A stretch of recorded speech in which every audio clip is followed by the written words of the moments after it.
Hello investors, welcome back once again to Insiderpedia. तो दोस्तों, आज की इस वीडियो में हम डिस्कस करेंगे कृष्णा डायग्नोस्टिक लिमिटेड के बारे में। और आज इस वीडियो में हम डिस्कस करेंगे कि Q2 FY25 की परफॉर्मेंस कैसी रही, करंट टाइम में इनका बिजनेस कैसा चल रहा है, फ्यूचर का क्या आउटलुक है। तो चलिए वीडियो को शुरू करें। तो दोस्तों, वीडियो शुरू करने से पहले बताना चाहूंगा कि कृष्णा डायग्नोस्टिक लिमिटेड पे मैं एक ऑलरेडी वीडियो अपडेट कर चुका हूँ, जिसमें मैंने इनका कंप्लीट स्टॉक एनालिसिस किया था। आज हम सिर्फ Q2 FY25 की परफॉर्मेंस देखेंगे कि इनकी करंट क्वार्टर में परफॉर्मेंस कैसी रही। इसके अलावा मैंने ये शेयर अपने क्लाइंट को रिकमेंड किया है। 11 अक्टूबर को हमने रिकमेंड किया था, जब ये शेयर 850 के आसपास ट्रेड कर रहा था। हालांकि हमारी रिकमेंडेशन के बाद जस्ट ये शेयर डाउन चला गया, 784 रुपए का लो लगाया, लेकिन उसके बाद रिजल्ट काफी अच्छा आया। फिर 950 रुपए का गया। अभी करंट टाइम में जो है 911 रुपए की क्लोजिंग हुई है। लेकिन अगर शेयर के ट्रेंड की बात करें तो ये लगातार देख सकते हैं कि 50 DMA से ऊपर ट्रेड कर रहा है। यही देख करके मैंने इसमें फर्दर स्टडी की और पाया कि इसमें क्या बात चल रहा है, जो मैं आप लोगों के साथ आज डिस्कस करूंगा। अगर यहाँ पे देखें 200 DMA का, तो इससे तो काफी ऊपर ट्रेड कर रहा है। पिछले 5 सालों का चार्ट देखें तो यहाँ पे देख सकते हैं कि 2021 में इसने 926 रुपए का हाई लगाया था। तो शेयर कहीं ना कहीं अपने ऑल टाइम हाई के आसपास ट्रेड कर रहा है। हालांकि ये शेयर मार्च 2023 में काफी लो लगा दिया था। देख सकते हैं कि 361 रुपए का ट्रेड करने लगा था। बट यहाँ पे इतने बड़े ड्रा डाउन के बाद बाउंस बैक करना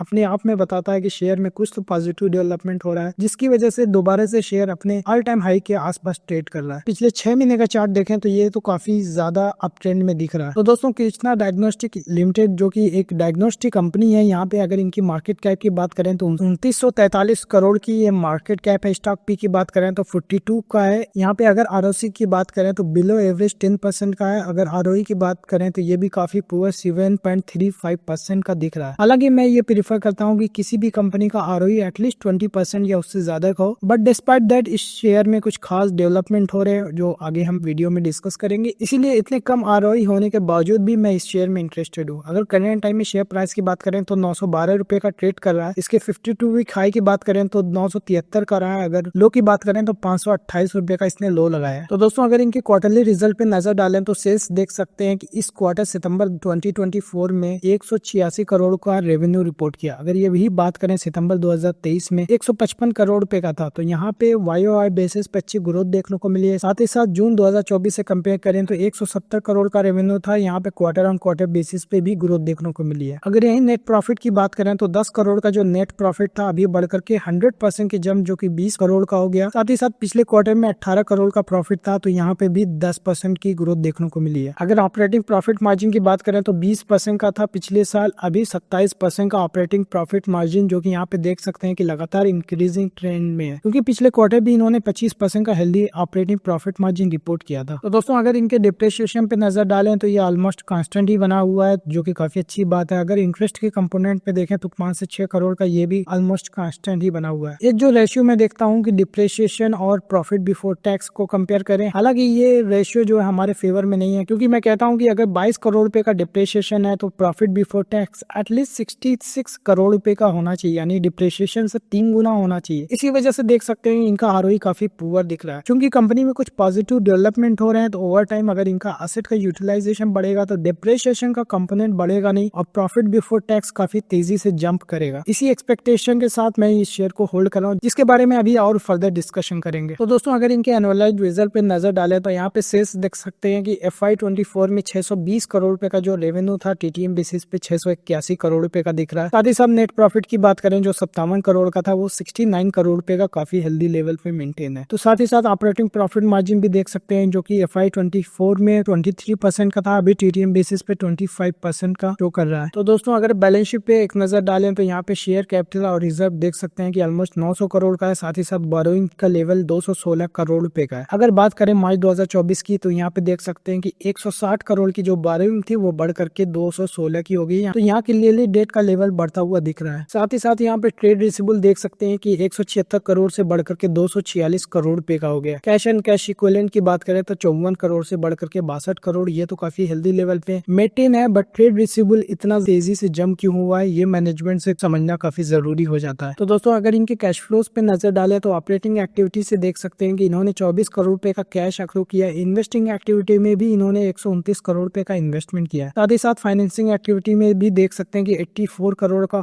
पॉजिटिव में शो कर रहा है, जिसको हम यहाँ प्लस पे क्लिक करके फर्दर ब्रेक डाउन कर सकते हैं और देख सकते हैं कि इन्होंने बोरोइंग 396 करोड़ पे उठाया हुआ है। साथ ही साथ शेयर से भी इन्होंने 23 करोड़ रुपए की फंडिंग उठाई हुई है। तो ओवरऑल ये कहीं ना कहीं एक्सपेंशन फेज में है, इसीलिए इनका देख सकते हैं cash from investing activity 129 crore रुपए का दिख रहा है। रेशियोज वाले सेक्शन पे एक नजर डालें तो यहाँ पे डेटा डेज काफी तेजी से बढ़ा हुआ है, जो कि 55 दिनों का था, अभी FY24 में 104 दिनों का हो गया है। साथ ही साथ ROC देख सकते हैं कि 12% का था, वो घट करके 10% का रह गया है। तो यहाँ पे रेशियोज तो काफी पुअर दिख रहे हैं। तो दोस्तों अगर शेयर होल्डिंग पैटर्न पे एक नजर डाले तो यहाँ पे प्रमोटर्स की होल्डिंग देख सकते हैं कि पिछले 2-3 सालों से 27% की कांस्टेंट बनी हुई है। साथ ही साथ FIs की भी होल्डिंग है 3.63%, DIs की भी 15.86% की होल्डिंग है। पब्लिक की होल्डिंग की बात करें तो 53.34% है, जो कि पिछले क्वार्टर से ऑलमोस्ट कांस्टेंट ही बनी हुई है। हालांकि पिछले क्वार्टर से अगर कंपेयर करें तो कोई मेजर चेंजेस देखने को नहीं मिला है, बट यहाँ पे पब्लिक की होल्डिंग थोड़ा सा हायर साइड दिख रही है। अगर यहाँ पे नंबर ऑफ शेयर होल्डर की बात करें तो 55,000 जो थी अभी घट करके 53,000 हो गई है, जो कि एक काफी पॉजिटिव साइन है। यहाँ पे नंबर ऑफ शेयर होल्डर जब भी किसी कंपनी में कम हो, जिसका क्लियर मतलब यह है कि इस शेयर में एक्युमुलेशन चल रहा है, जिसकी वजह से रिटेल इन्वेस्टर या फिर कहूंगी छोटी इन्वेस्टर इस शेयर में कम हो रहे हैं और यहाँ पे नंबर ऑफ शेयर होल्डर घटते हुए दिख रहे हैं, जो कि काफी पॉजिटिव साइन है। तो दोस्तों अभी तक हमने देखा कि कृष्णा डायग्नोस्टिक लिमिटेड का शेयर प्राइस लगातार अप ट्रेंड में, पिछले 6 महीनों का चार्ट काफी इंटरेस्टिंग दिख रहा है। साथ ही साथ इनका क्वार्टरली रिजल्ट काफी अच्छा है, जहाँ पे इन्होंने क्वार्टर ऑन क्वार्टर बेसिस पे और ईयर ऑन ईयर बेसिस पे दोनों पे इन्होंने ग्रोथ रिपोर्ट किया। साथ ही साथ हमने देखा कि बैलेंस शीट में इनका डेट लेवल का बढ़ा हुआ है, साथ ही साथ रिसीवेबल भी इनका बढ़ा हुआ दिख रहा है। कैश फ्लो में हमने देखा कि कंपनी लगातार कैपेक्स कर रही है, साथ ही साथ फाइनेंशियल रेशियोज काफी पुअर दिख रहा है। शेयर होल्डिंग पैटर्न की बात करें तो यहाँ पे कोई बड़ा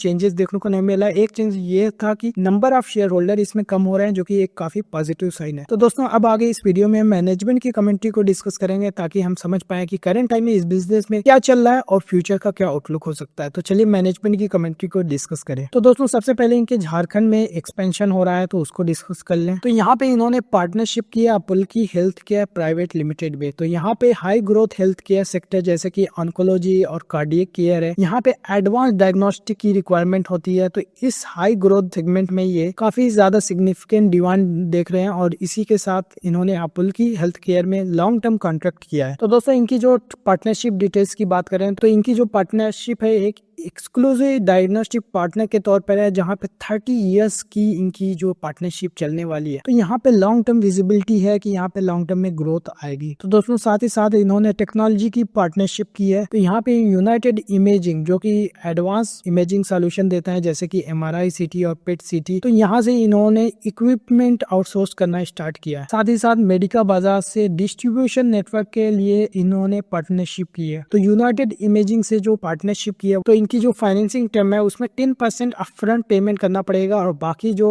6 ईयर्स पेमेंट करेंगे। तो यहाँ पे जो कैश का बर्डन है, क्योंकि ये बड़े बड़े प्रोजेक्ट अभी स्टार्ट कर रहे हैं, तो यहाँ पे कैश की जो मैनेजमेंट है वो काफी इंप्रूव हो जाएगा, कैश फ्लो इनका पॉजिटिव हो सकता है। तो दोस्तों जैसा कि मैनेजमेंट कमेंट्री की स्टार्ट में मैंने बताया कि यहाँ पे न्यू कॉन्ट्रैक्ट मिला है झारखंड से। तो यहाँ पे रेडियोलॉजी और पैथोलॉजी यहाँ पे रांची के 2 हॉस्पिटलों में इन्होंने स्टार्ट किया है। साथ ही साथ वो कुछ नए स्टेट में अपॉर्चुनिटी देख रहे हैं, जहाँ पे वो पब्लिक प्राइवेट पार्टनरशिप, साथ ही साथ जो कि रिटेल ऑपरेशन है उसका भी एक्सपेंशन करेंगे। तो दोस्तों ओवरऑल मैंने पिछले वीडियो में भी बताया था कि रिटेल ऑपरेशन जैसे कि ये स्टार्ट करेंगे तो यहाँ पे एसेट यूटिलाइजेशन बढ़ेगा और इनकी प्रॉफिटेबिलिटी रेशियो जो काफी पुअर देख रहे हैं इंप्रूव हो जाएंगे। ओवरऑल यहाँ पे जो पॉजिटिव डेवलपमेंट हो रहा है वो ये कि इनका रिटेल ऑपरेशन में कोई भी फर्दर इन्वेस्टमेंट नहीं लगेगा। जो एसेट इन्होंने ऑलरेडी पब्लिक प्राइवेट पार्टनरशिप के लिए बिल्ड किया उसी का यूटिलाइजेशन ये बढ़ाएंगे और फर्दर रेवेन्यू जनरेट करेंगे। तो दोस्तों इनके प्रोजेक्ट अपडेट्स क्या है, चलिए उसको डिस्कस कर ले। तो दोस्तों इनका सिटी स्कैन प्रोजेक्ट जो महाराष्ट्र में इंस्टॉल करने वाले हैं, यहाँ पे 11 सेंटर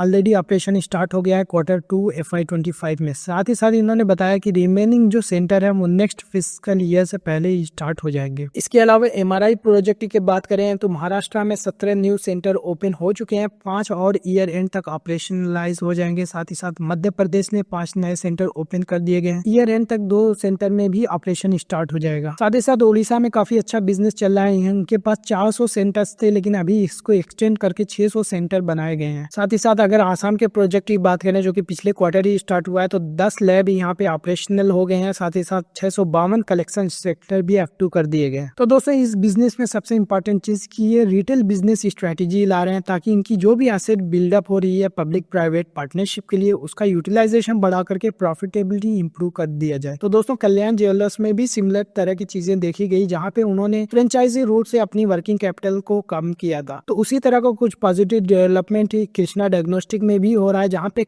एसेट यूटिलाइजेशन को बढ़ाने की बात हो रही है। यहाँ पे जैसे ही रिटेल बिजनेस इनका अच्छा ग्रो हो जाएगा तो इनकी एसेट यूटिलाइजेशन बढ़ेगी और प्रॉफिटेबिलिटी इंप्रूव होगी और यहाँ पे शेयर में री रेटिंग हो सकती है। तो दोस्तों इन्होंने रिटेल सेगमेंट में बताया कि ये मल्टी चैनल अप्रोच को करेंगे, जहाँ पे ये ऑनलाइन और ऑफलाइन दोनों तरह की सर्विस प्रोवाइड करेंगे। साथ ही साथ ये होम डायग्नोस्टिक सर्विस प्रोवाइड करेंगे और हॉस्पिटल्स को भी कैटर करेंगे। तो दोस्तों इन्होंने बताया कि फेज रोल आउट स्टार्ट करेंगे। सबसे पहले मेजर सिटीज में ये काम स्टार्ट करेंगे, फिर टायर 2, टायर 3, टायर 4 टाउन्स में भी अपना ये रिटेल प्रेजेंस बढ़ाएंगे। तो दोस्तों इनके रिटेल बिजनेस के लिए इंफ्रास्ट्रक्चर की बात करें तो यहाँ पे यूजर फ्रेंडली ऐप और डिजिटल सिस्टम की इंटीग्रेशन की बात कर रहे हैं। साथ ही साथ ये कॉल सेंटर जैसी सर्विस भी प्रोवाइड करेंगे ताकि जो भी इंक्वायरीज हो, कस्टमर की कंसर्न हो, उसको कैटर किया जा सके। साथ ही साथ ट्रेंड ऑन ग्राउंड स्टाफ ये अपॉइंट करेंगे ताकि क्लाइंट को इंगेज कर दिया जा सके। तो ये मल्टीपल इंफ्रास्ट्रक्चर बिल्डअप कर रहे हैं ताकि अपने रिटेल प्रेजेंस को काफी मजबूत किया जा सके। तो दोस्तों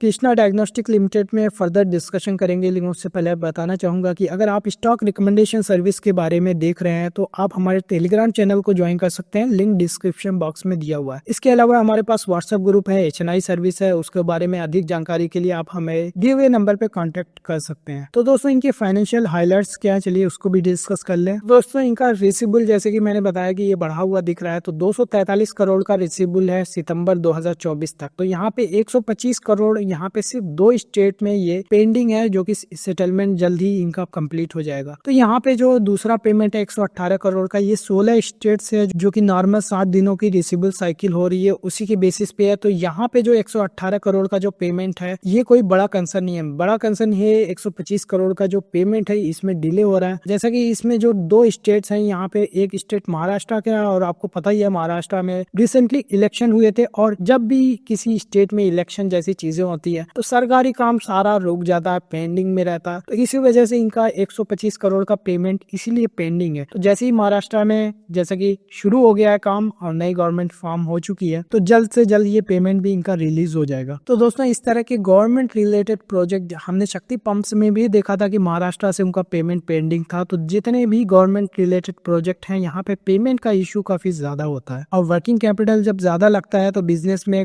फाइनेंसिंग कास्ट बढ़ी जाती है। बट चूंकि इनको पेमेंट जल्दी मिल जाएगा तो ये कोई बड़ा कंसर्न नहीं है। इसके अलावा इन्होंने फर्स्ट हाफ में 86 करोड़ रुपए का कैपेक्स भी किया है। तो दोस्तों इनके करंट टाइम में अगर आउटलुक की बात करें तो रिसीवेबल डेज की बात करें तो 90 दिनों का बाई ईयर एंड ये स्टेबलाइज हो जाएगा। साथ ही साथ इन्होंने बताया कि क्योंकि इनका गवर्नमेंट के साथ पैसा अभी फंसा हुआ है तो कई इन्वेस्टर का ये सवाल था कहीं ये पैसा परमानेंटली न फंस जाए। तो इन्होंने बताया कि अभी तक जब से ये बिजनेस कर रहे हैं कभी भी कोई पैसा अभी तक फंसा नहीं है गवर्नमेंट से। सूनर और लेटर ये डिले होता है बट यहाँ पे पैसा इनका रिलीज होना ही होना है, जो कि काफी अच्छी बात है। तो दोस्तों अगर इनके फ्यूचर आउटलुक और रेवेन्यू गाइडेंस की बात करें तो इन्होंने बताया कि रिटेल ऑपरेशन जल्दी स्टार्ट करेंगे, अभी 2 से 3 सिटीज में नवंबर दिसंबर में स्टार्ट कर देंगे। साथ ही साथ इनका फोकस है कि बिट्टा मार्जिन और रेवेन्यू ग्रोथ पे फोकस किया जाए और जो भी इनके टारगेट्स हैं सेकंड हाफ के लिए वो अचीव हो जाए और सस्टेनेबल बेसिस पे ग्रोथ हो। साथ ही साथ अभी इनका 18 स्टेट में काम चल रहा है, 5 से 6 और स्टेट है जहाँ पे ये पब्लिक प्राइवेट पार्टनरशिप कर सकते हैं और जहाँ पे कुछ साउथ